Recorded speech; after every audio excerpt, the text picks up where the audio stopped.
communication or something like that. Like for example, Colombian, like in Venezuela, we are used to if you receive an email, you immediately say, okay, I'm working on it. Give me 2 days.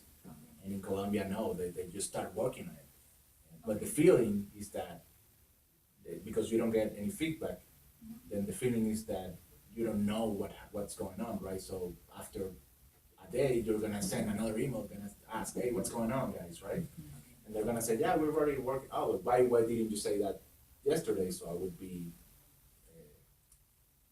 like, okay, right? So maybe that's an issue, but I've seen that happening in other countries. So and maybe in the same country happens with two different people. So that's why I say like I don't put a tag on it as it's a cultural issue. It's more like it could be a cultural issue of the way that I do my job, right? Maybe you are used to doing that kind of communication via email. Maybe here comes someone from another company that they have never used email as their primary way of communicating, right? So the expectation cannot be the same.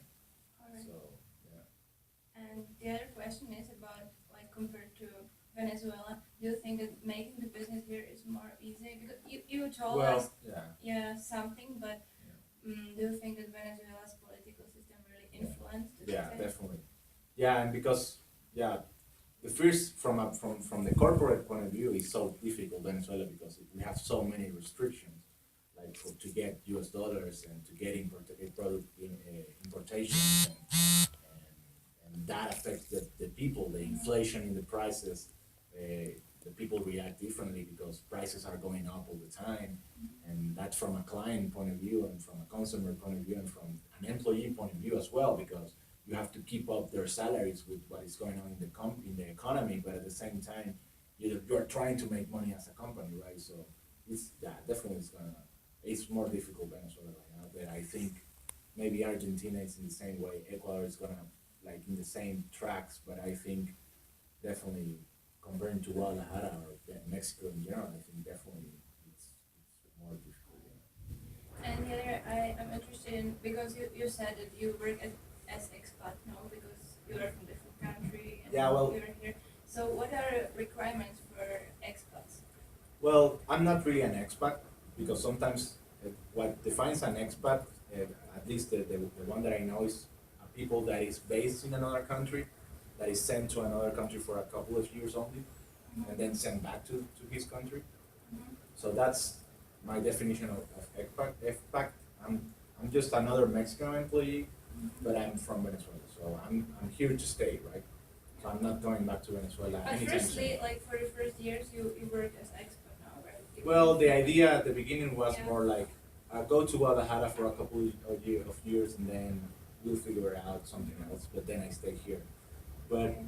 for anyone that is gonna go study or work or whatever in another country, I think you have to be open minded and respectful or whatever. Like you and me agree on some things that Yeah. happen here that maybe we don't see in our countries. But at the end of the day, this we are the visitors, right? We are here Yeah. for We have to we have. It like, doesn't mean that we have to accept. accept that and live with it. It's just deal with it from a friendly and a educated point of view more than a destructive point of view. Because I could be like at the beginning when I started getting those shocks, like oh I don't like this, I don't like that. The first reaction is really destructive. Oh, they don't know what they do. They're doing things wrong, right? That's the human reaction, the emotional reaction. But then when you start talking to another people from in the same situation, they say, well, you are the one getting here, right? So you have to be open to Yeah. those things, and then it doesn't mean that you have to accept, and maybe your family will do things different, but you have to be open minded and you have to be respectful. And I think those are the skills because the technical skills are the same. I don't think maybe it's gonna have different requirements depending on the political situation. Like definitely, if you are a finance manager in Venezuela, you're gonna be asked to know all the regulations that you need to know, right? But maybe if like myself, I'm a regional operations person, and I don't know all the laws, all the regulations in all the countries, right? That's why we have someone there. So from a technical point of view, that could be the only difference, right? But from a personal and point of view, I think you have to be that open-minded and respectful and just willing to learn about other people, right? So, And the last question, I think, you told that you don't really want to go back to Venezuela, but if you go back like one day, do you think that you would have some like reverse culture shock? well, I do want to go back. So yeah, if I could go back today, I would. The only Really? thing, yeah, the only thing is that, like, I go there for work Uh-huh. for a week or something. But right now the situation is really bad, right? So I don't want to go back right now. But I would like to go back somewhere sometime in the future, right? And like I would like my kids to be born there, right? Or at least to know the place. My parents are still there, and like most of my family is still there, right? So I do want to go back, and hopefully when I go back, I don't have a shock. I could have a shock, like my my father-in-law is the same situation. He left Spain when he was 17, and he went to Venezuela to study there and work there. He built a company there, so he had a lot of things there. But because of the political situation now, he's like 62 years old, and he went back to Spain, and he had a cultural shock, but maybe not a cultural shock, but it's more like an acceptance shock, because he used to be someone in Venezuela. Like he used to have his company, he used to have contacts everywhere. If he needed money, he would be able to get money from a bank. And then in Spain, he's just another old man, right? He's just just retire and enjoy whatever you can, right?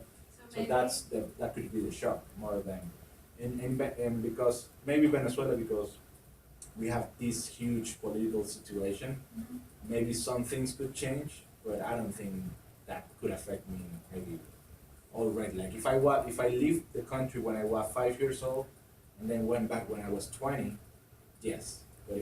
But I left the country when I left the country when I was 26, and now I'm 30. So I don't think it's gonna be a shock. Like, even if I go back when I'm 50, there can be that much change, right? Maybe that's the way that I think.